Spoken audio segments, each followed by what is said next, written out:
සුබ දවසක් ඔයාලා හැමෝටම.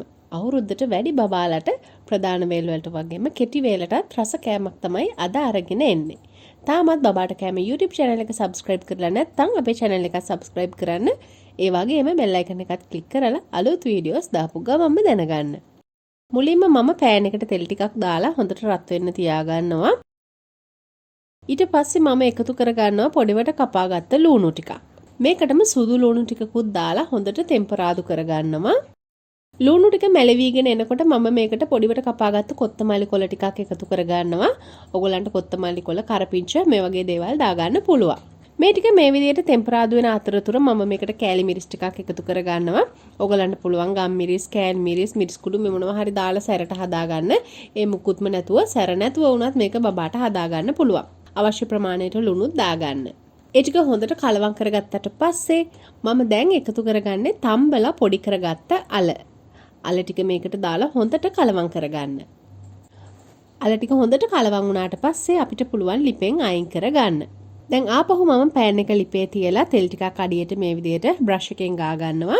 මම මෙතන හදාගෙන තියෙනවා බැටර් එකක් ආටා පිටි වලින් ආටා පිටි පොල් කිරි සහ ලුණු හොඳට කලවම් කරලා තමයි මම මේ බැටර් එක හදාගෙන තියෙන්නේ. කැටගතිය සම්පූර්ණයෙන්ම නැති වෙන්න මේ විදිහට බැටර් එක හදාගන්න. දැන් අපිට තියෙන්නේ මේකෙන් සාමාන්‍ය විදිහට හදාගන්න පෑන් කේක් එකක්.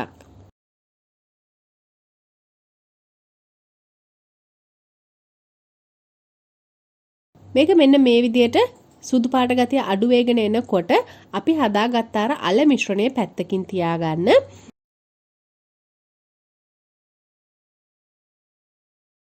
ඊට පස්සේ අනිත් පැත්තෙන් මෙන්න මේ විදිහට කව කරගන්න. ඔයගලන්ට පුළුවන් මේ කරි එකේ උඩට බැදගත්ත චිකන්, මාළු, ඉස්සෝ මේ වගේ දේවල් එහෙමත් එකතු කරගන්න. දැන් මම මේක අනිත් පැත්තටත් නමා ගන්නවා. ඔය විදිහට නමා ගත්තට පස්සේ අපිට තියෙන්නේ මේක හොඳට දෙපැත්ත පුලුස්ස ගන්න. ඔන්න ඔය විදිහට තමයි අද මම බබාගේ හවස කෙටි වේලට රස කෑමක් හදාගත්තේ. මේක බබාලට ඒගොල්ලන්ගේ ප්‍රධාන වේලකට උනත් හදලා දෙන්න පුළුවන්. උදෑසන වේලකට, රාත්‍රී වේලකට වගේ. ඒ වගේම බබාලගේ ලන්ච් බොක්ස් එකටත් හදලා දෙන්න පුළුවන්. හරි ලේසි රෙසිපි එකක් තමයි අද අරගෙන ඇවිල්ලා තියෙන්නේ. ඉතින් මම මේ හදාගත්ත කරි එක හරිම සරල කරි එකක් තමයි හදාගෙන තියෙන්නේ. ඔයගොල්ලන්ට මේකෙන් අදහසක් අරගෙන මේකට තව දේවල් එකතු කරගෙන හරිම රසට ඒ වගේම පෝෂණය වැඩි වෙන විදිහට මේ හදාගන්න කරි එක හදාගන්න පුළුවන්. ඒ වගේම මේකට මම කලින් කිව්වා වගේ මස් මාළු වගේ දේවල් එකතු කරගන්න පුළුවන්. ස්ක්‍රැම්බල් කරගත්ත බිත්තර එකතු කරගන්න පුළුවන්. මේ වගේ දේවල් එහෙම දාලා රසට හදලා දෙන්න පුළුවන්. ඒ වගේම මම අද පාවිච්චි කරේ ආටා පිටි. ආටා පිටි වෙනුවට ඔයගොල්ලන්ට මේකට ගන්න පුළුවන් කුරක්කම් පිටි ටිකක් උනත් එහෙමත් නැත්නම් පාන් පිටි වලිනුත් හදාගන්න පුළුවන්. නමුත් අර වගේ පෝෂණීය පිටි වර්ගයකින් මේක හදලා දෙනවා නම් වඩාත් හොඳයි.